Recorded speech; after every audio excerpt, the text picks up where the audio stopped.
Sanibonani sithandwa ninjani? I think ne-right. So umngani okwangeyena umngani number 2. Shuthi ke ugirl singazwani-ke emva kokuthi eseqhelile baba lasibona lokhu vele yena wayekufuna.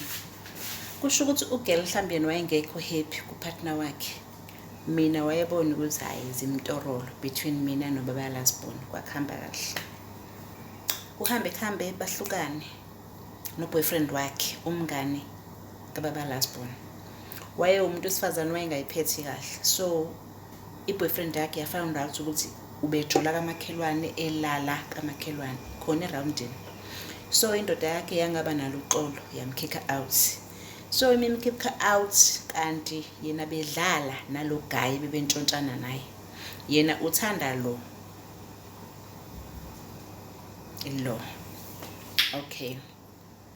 Umshayo umhlaba. Mina ngithi ngisahlala khona endaweni. Angithothile phela kumovile angixoshiwe la endaweni. Angifonele ngelinda ngithi kwakuLwesihlanu ngibuye emsebenzini. Uma ngi-answer call yakhe lo muntu. Unjani ngimtshele ngithi ngiyaphila. Sisukephi? Shuthi ukalile ukuthi vele ikhathi ngibuya ngaze emsebenzini ngisho ngithi ayi ngihlala estopini. Athi okay ngilinde wena.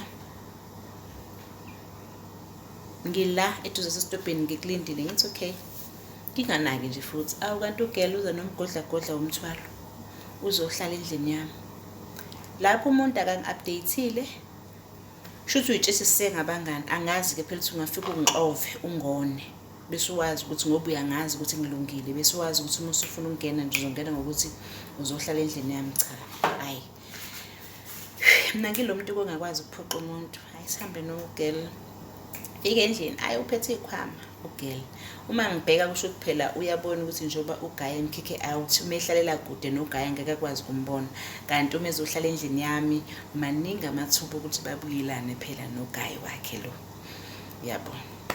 Because phela baba lasibona uzofika ezobona mina befika ezobona mina uzosho kulo Gaye umngani wakhe ukuthi hayi ngibona umuntu wakho lapha mhlambe angagcina shuthi yena wayecabanga ukuthi mhlambe uGaye uzophinda amncenge futhi ngizwe ukuthi angikho right and angikho happy.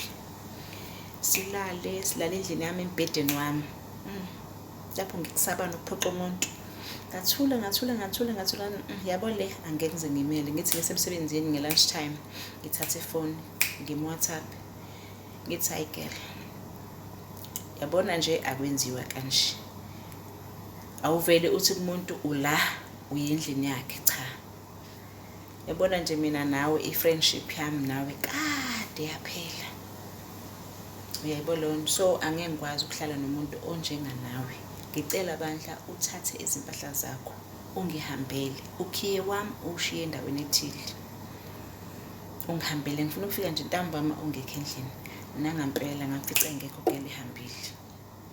Ngajabula she. Hayi. Kuhamba ke ang-WhatsApp. Yini mngani wami ngakwenzani nani ayengicela ngimtshelile ukuthi hayi girl mina bengithe singumngani wakho kanti wena izinto engizikhuluma nawe usithatha uzise kubaba lasibona. Athini ugirl athi hayi anihlukaniswanga yimina nobaba lasibona. Nani vele nje nineyinkinga zini and baba lasibona wayengasakuthandi. Athi nje kushuthi vele nenkukhu yakho yayingashayi khona wayengekaza akuyekiswe yimini. Yo ngavela ngabona ukuthi ayisilima lesingavele ngamblocker ngaphuma kuyena. Umuntu umtshele ukuthi yini engihlukanise nawe. Aphinde umuntu angakwazi ukuyisola ajike abone kuwena or wrong athi akuyena umngani lo ngaphuma kuyena. So nje guys hayi be careful.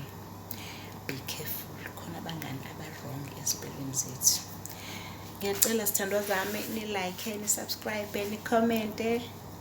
Ngiyanithanda. See you to the next video.